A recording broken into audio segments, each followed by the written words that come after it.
en train de vivre les conséquences du péché ne s'en préoccupera même pas, ne trouvera même pas qu'il est important de changer la façon de faire les choses.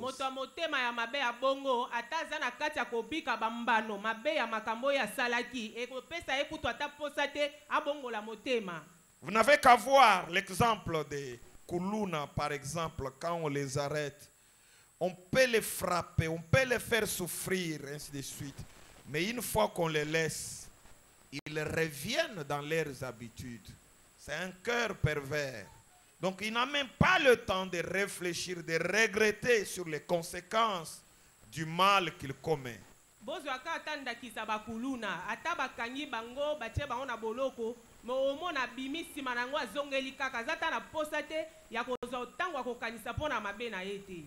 Que Dieu nous bénisse. Mais l'Esprit de Dieu a permis à David de saisir la nécessité de disposer un cœur pur.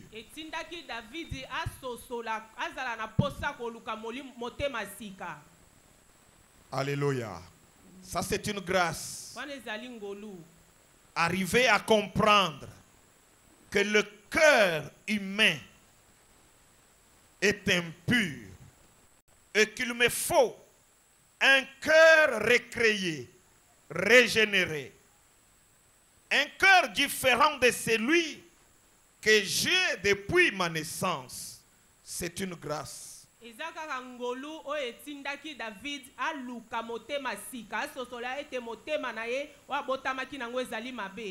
Parce que beaucoup de gens se contentent de leurs habitudes, de leur comportement, de leur cœur, mais aussi de leur famille. Ils se contentent même aussi de ce qu'ils ont acquis comme habitude et même de tradition.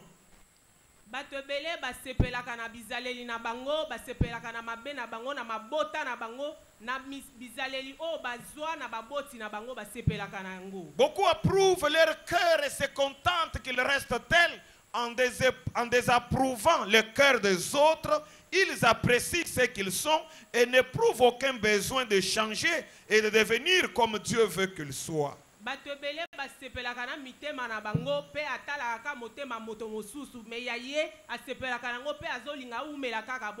Alors, mais David, par la grâce du Seigneur, réalise que si Dieu pouvait recréer mon cœur, je vivrais une vie différente de celle que j'ai vécue jusque-là.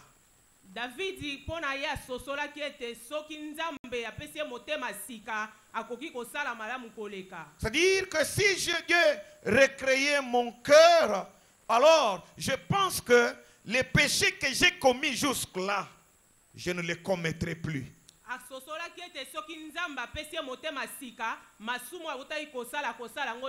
Il y a des gens qui pêchent et qui nient même le péché qu'ils ont commis, un cœur pervers. Mais voilà cet homme, lorsque Dieu est parvenu même à le déclarer, l'homme selon son cœur, c'est que le péché commis, lorsqu'il réalise qu'il est connu, il ne l'a pas nié, il l'a reconnu.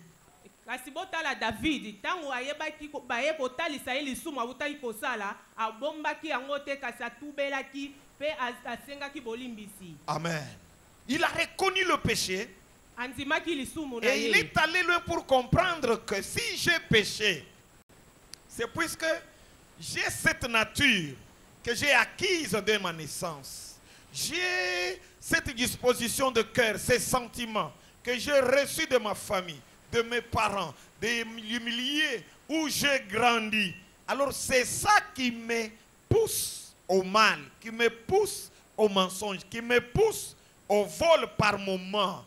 Malgré que les gens parfois ne savent pas, mais moi-même je sais que par moment j'arrive à voler, j'arrive à mentir, j'arrive à faire ceci ou cela. Cela c'est par rapport à ma nature telle qu'elle a été créée. Mais si Dieu pouvait recréer mon cœur, peut-être que je vivrais autre chose que ce que je vis maintenant. David ayebaki na kososola ete soki azali na kati ya kobika na lolenge wana ezalaki pota azalaki na motema ya mabe oya kobotama ayebaki na kosenga nzamba pese motema sika pota ayeba kobika bolamu. Que Dieu nous bénisse. Un cœur pur. C'est quoi le cœur pur? Un cœur pur est un cœur régénéré. Un cœur recréé. Un cœur né de nouveau. Un cœur né de nouveau. Voilà le cœur pur. Amen. Amen. Personne ne tiendra dans la vie spirituelle avec son cœur naturel.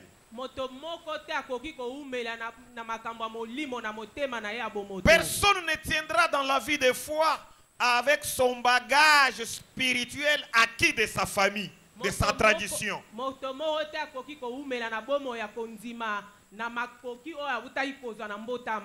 Il nous faut un cœur pur. Un cœur pur, c'est un cœur régénéré, recréé, né de nouveau. Amen. Amen. Amen. Amen. Le cœur pur nous approche de Dieu, nous éloigne du péché et de ses conséquences. Lorsqu'il est là, le cœur pur, il y a en nous la crainte du mal, mais il y a aussi en nous les soucis ou la volonté de mieux faire. La crainte de Dieu s'installe en nous lorsque le cœur pur est là.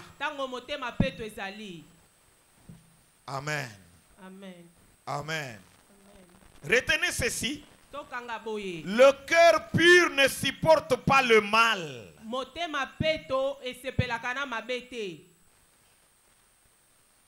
Est-ce que tout le monde peut dire le cœur pur ne supporte pas le mal? Le cœur pur ne supporte pas le mal. Ça veut dire que parfois le mal peut arriver. Mais le cœur pur ne supportera pas ce mal-là. C'est comme l'eau de l'océan. Il ne supporte pas le déchet. Tous les déchets qui tombent, alors vous retrouverez après quelques temps l'océan a rejeté tous les déchets vers le bord de la vers ses rives.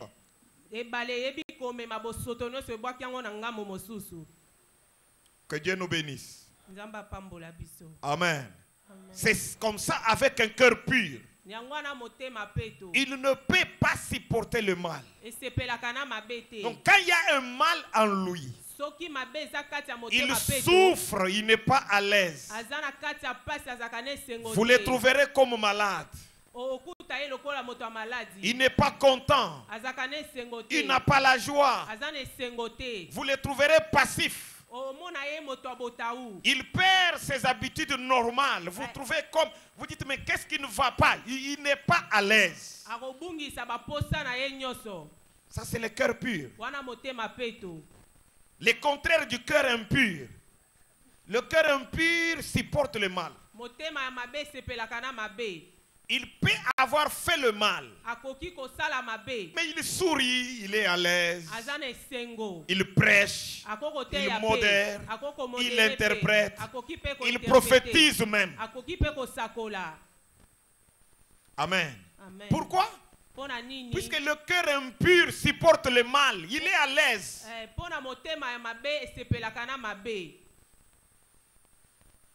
Que Dieu nous bénisse. Amen. Que Dieu nous bénisse. Amen. Je n'ai jamais été au lac Munkamba, mais on m'a toujours dit que c'est un lac très propre.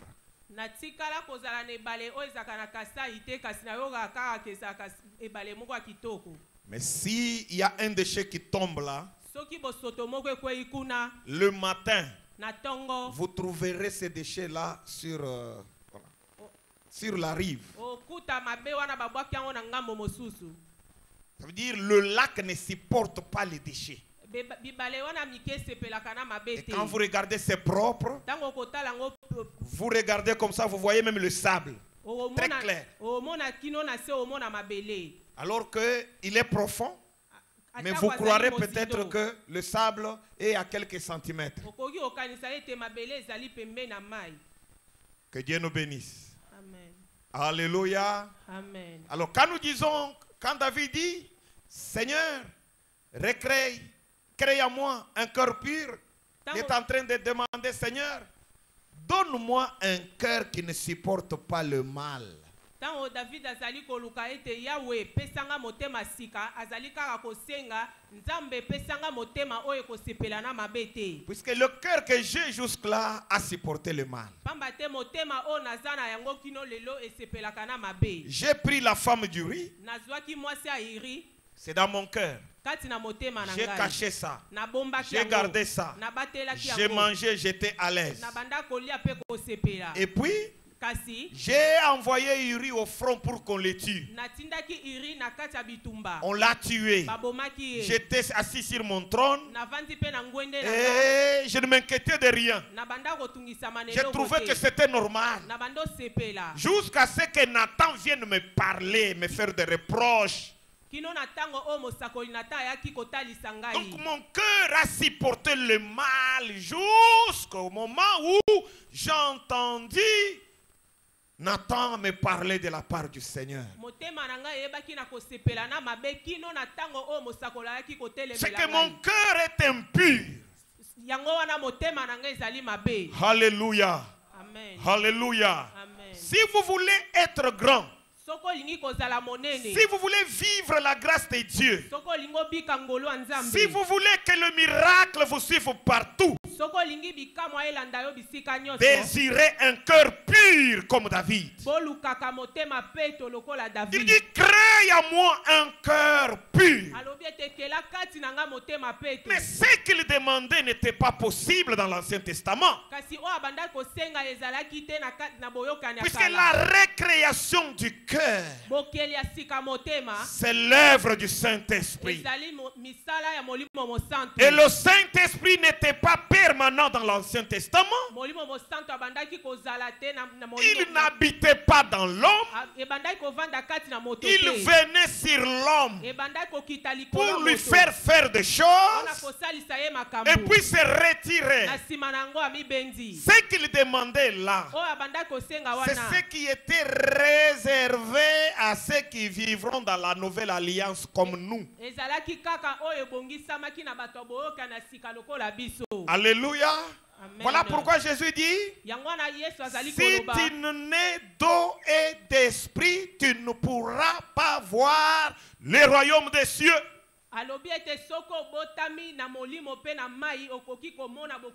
C'est-à-dire, si tu n'es pas né de nouveau, si ton cœur n'est pas recréé, alors tu ne vivras pas les merveilles du royaume. Tu ne vivras pas les miracles du royaume. Voici les miracles qui accompagneront ceux qui auront cru. Voici les miracles qui accompagneront ceux dont le cœur est recréé. Voici les miracles qui accompagneront ceux qui ont le cœur pur. Que Dieu nous bénisse. Alléluia. Amen. Le cœur pur ne supporte pas le mal. Le cœur pur est le produit de la nouvelle naissance. Le produit de la nouvelle naissance. La nouvelle naissance est un acte instantané opéré par le Saint-Esprit dans le croyant lorsque celui-ci accepte Jésus-Christ comme Seigneur et Sauveur personnel. Je reprends. la nouvelle naissance est un acte instantané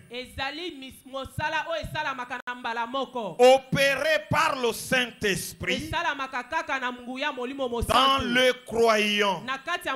Lorsque celui-ci accepte Jésus-Christ comme Seigneur et Sauveur personnel. Et j'ai toujours dit ceci, que c'est pendant qu'on prêche la parole, le même Saint-Esprit qui parle par la bouche du prédicateur, c'est le même Saint-Esprit qui touche le cœur des uns et des autres pour les rendre sensibles à cette parole. Et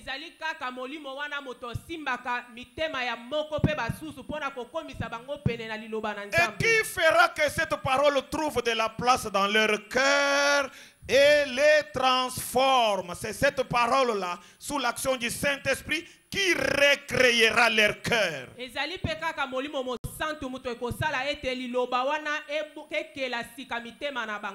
Que Dieu nous bénisse. Amen. Et ça, ce n'était pas possible dans l'Ancien Testament. Voilà pourquoi David pleure et même dit, Seigneur, crée en moi un cœur pur.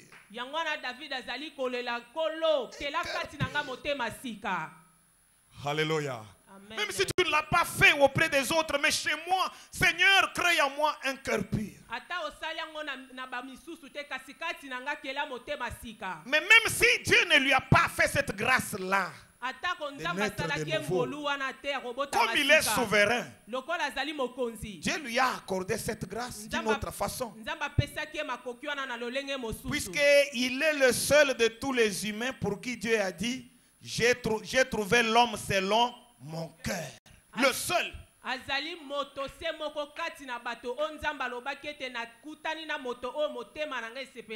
Moïse, Dieu n'a pas témoigné pour lui. Même Élie, Dieu n'a pas témoigné pour lui. Mais David, Dieu a témoigné. Alors que le péché commis par David, Moïse ne les a pas commis. Élie ne les a pas commis. Que Dieu nous bénisse. Amen. Mais il a fait preuve d'un cœur qui ne supporte pas le mal. Il a pleuré et a demandé à Dieu de faire une exception dans l'Ancien Testament. De faire une exception. Même si la nouvelle naissance ne peut pas se faire, Seigneur, pour moi, fais quelque chose. Donne-moi, crée en moi un cœur pur. Amen. Un cœur pur. Même si dans ma famille, il n'y a pas de gens avec des cœurs purs. Même si actuellement dans des églises, on ne peut pas trouver des hommes et des femmes avec des cœurs purs. Seigneur, fais-moi une exception. Crée en moi un cœur pur.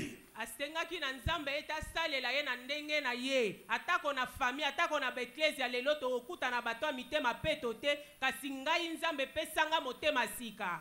J'ai pris ce soir que même s'il n'y a pas de serviteur de Dieu avec un cœur pur,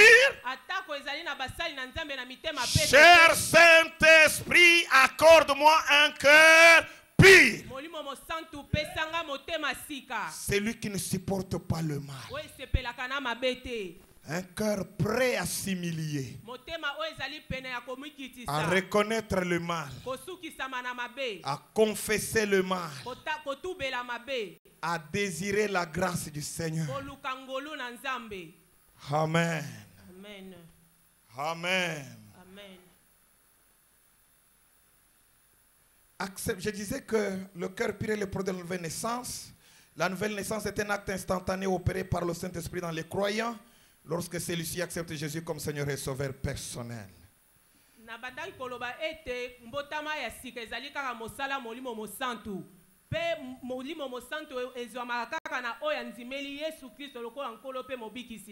Alors, accepter Jésus comme Seigneur et Sauveur implique deux choses.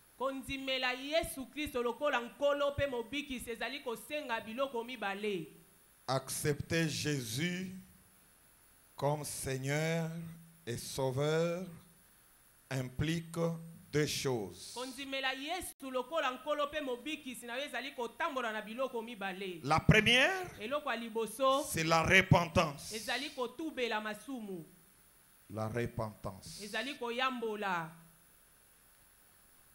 La repentance veut dire c'est détourner du péché.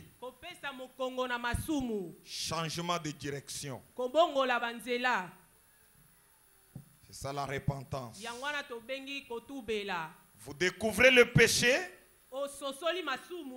Alors, vous vous détournez du péché. Vous changez la direction. Au lieu d'aller en direction du péché, vous tournez, vous donnez le dos au péché. C'est ça la repentance.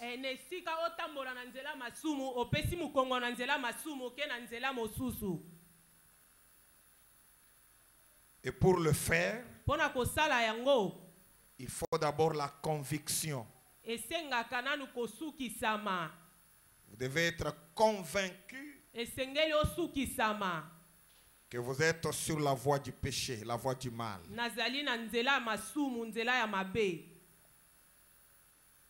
Si vous n'êtes pas convaincu,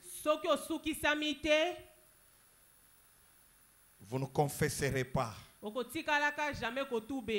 Vous ne changerez pas.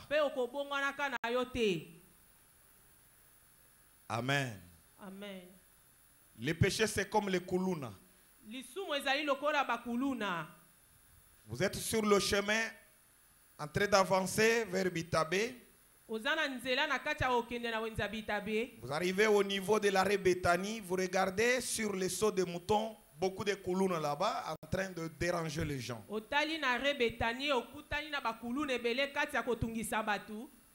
Qu'est-ce que vous allez faire? Vous allez continuer la marche? Qu'est-ce que vous allez faire? Vous vous détournez, vous rentrez à la maison.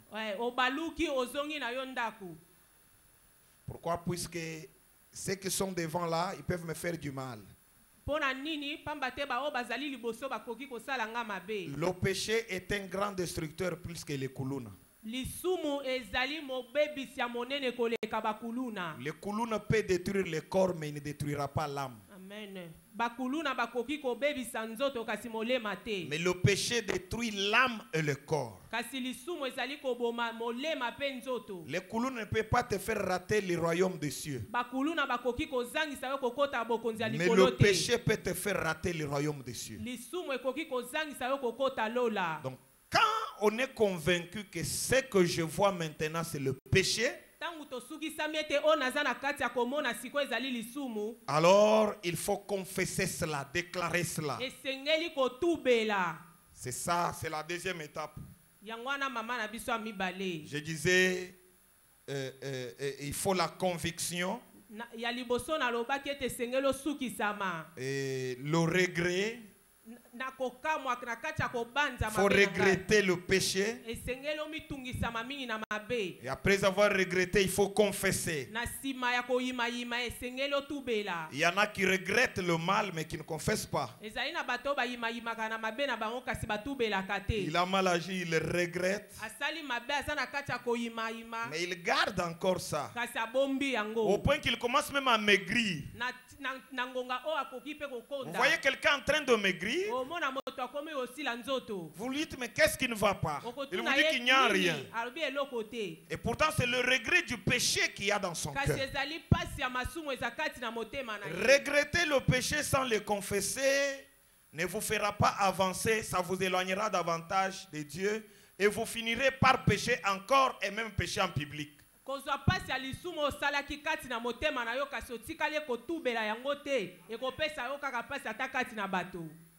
Que Dieu nous bénisse. Amen. Amen. Je voudrais revenir là lentement. Quand vous avez commis un péché qui vous fait regretter, pour lequel vous avez même honte, Ne vous arrêtez pas à regretter. Confessez cela.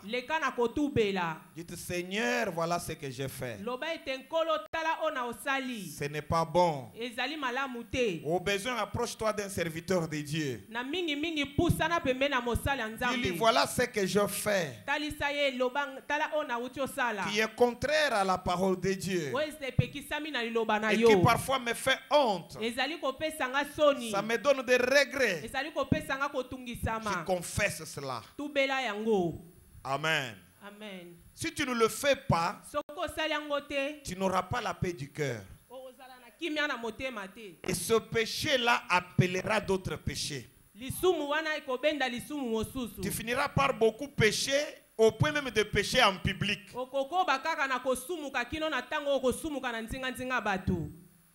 Que Dieu nous bénisse. Amen. Amen. C'est lui qui vole le stylo.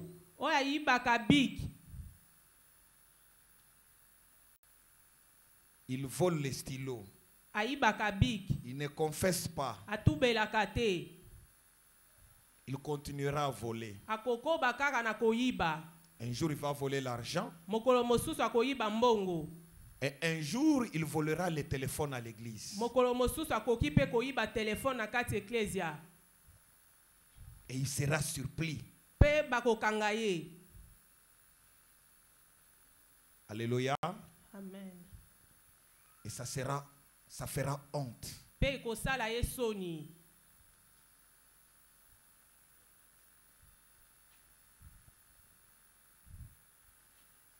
Il faut la conviction, le regret, la confession et abandon. Quand on confesse, on abandonne.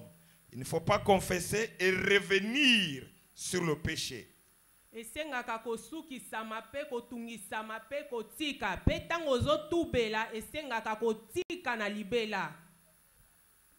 J'étais en train de dire qu'accepter Jésus comme Seigneur et Sauveur implique deux choses. La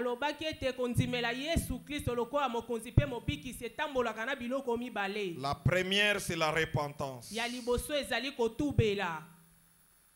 Et la repentance, c'est se détourner du péché, changement de direction.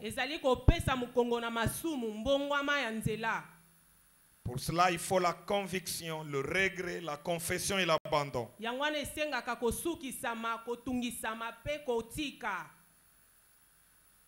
Et la deuxième chose, c'est avoir la foi en Jésus-Christ. Amen. Se repentir sans croire en Jésus, c'est tout simplement, je ne sais pas comment me qualifier ça. Ça ne va vous avancer à rien.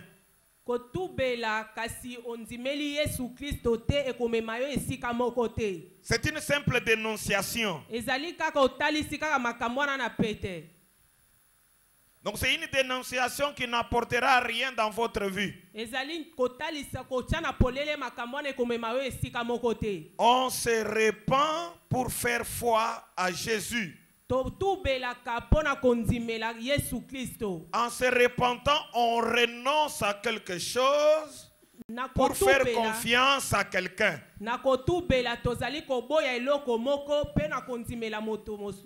La foi en Jésus.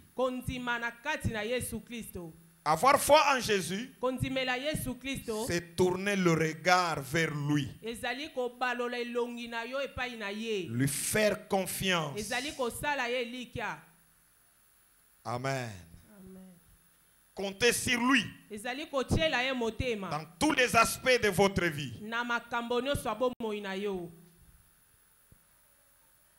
Que Dieu nous bénisse.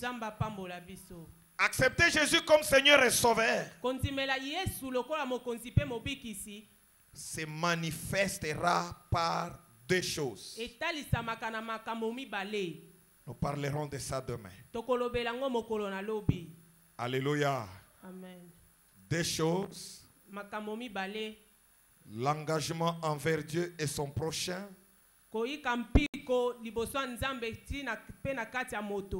Et deuxième chose, la production du fruit de l'esprit. On parlera de cela demain. Pour ce soir, j'aimerais que nous puissions arrêter là. Seigneur, donne-moi un cœur pur. J'aimerais que vous sachiez qu'un cœur pur dispose l'esprit à la volonté de Dieu.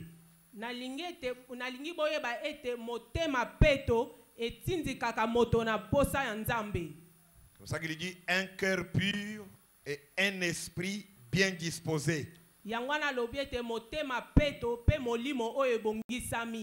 Un esprit bien disposé, c'est un esprit prêt pour faire la volonté de Dieu.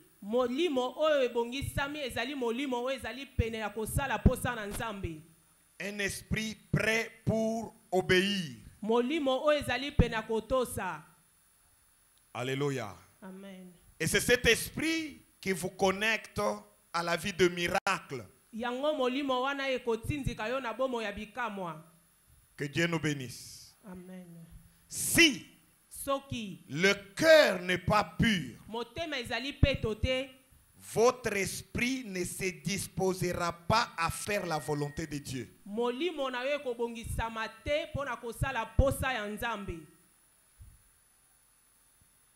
Amen. Amen. Alléluia. Amen. On peut avoir les dons. On peut avoir un ministère puissant. Mais lorsque le cœur n'est pas pur, l'esprit ne sera pas prêt pour faire la volonté de Dieu. C'est comme ça que vous avez vu certaines personnes. Même quand Dieu leur parle, ils n'entendent pas. Même lorsque Dieu suscite des gens avec des paroles de connaissance et même des paroles de sagesse pour leur dire, voilà ce qui va arriver devant toi si tu ne fais pas ceci ou tu ne fais pas cela. Et vous trouvez des gens qui ne s'en occupent presque pas, c'est un problème du cœur. Le cœur pur, impur, ne disposera l'esprit des personnes à faire la volonté de Dieu.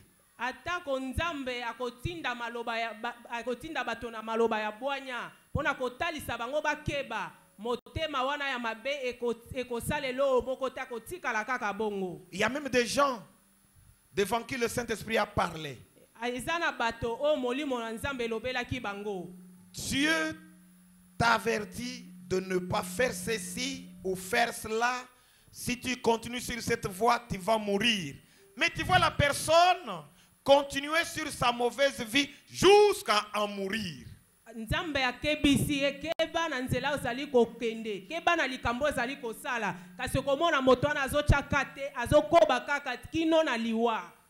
Mais le cœur pur dispose notre esprit à saisir la pensée de Dieu, à saisir la volonté de Dieu. Au point que quand Dieu nous demande de nous lever, nous nous leverons. Quand il nous demandera de marcher, nous marcherons. Quand il nous demandera d'arrêter, nous arrêterons. Lorsque le cœur est impur, nous faisons des choses pour satisfaire les hommes. Mais si le cœur est pur, notre esprit agit pour faire plaisir à Dieu.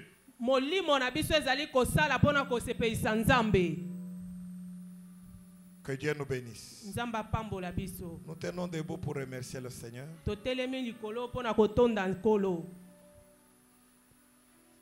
Disons, Seigneur, merci pour ta parole.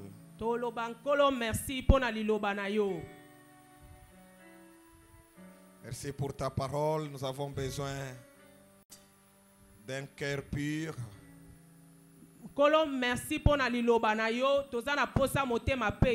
Prions au nom de Jésus-Christ.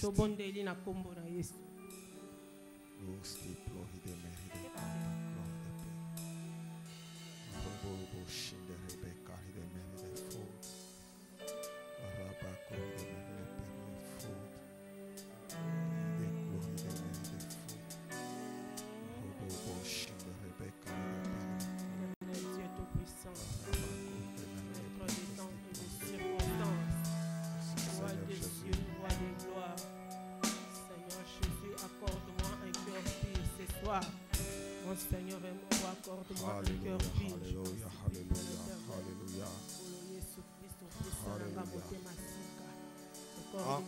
Entre tes mains, j'abandonne tout ce que j'appelle mien. Nous voulons nous abandonner entre ses mains ce soir pour lui dire: Seigneur, accorde-nous un cœur pur. Cher Saint-Esprit, recrée nos cœurs.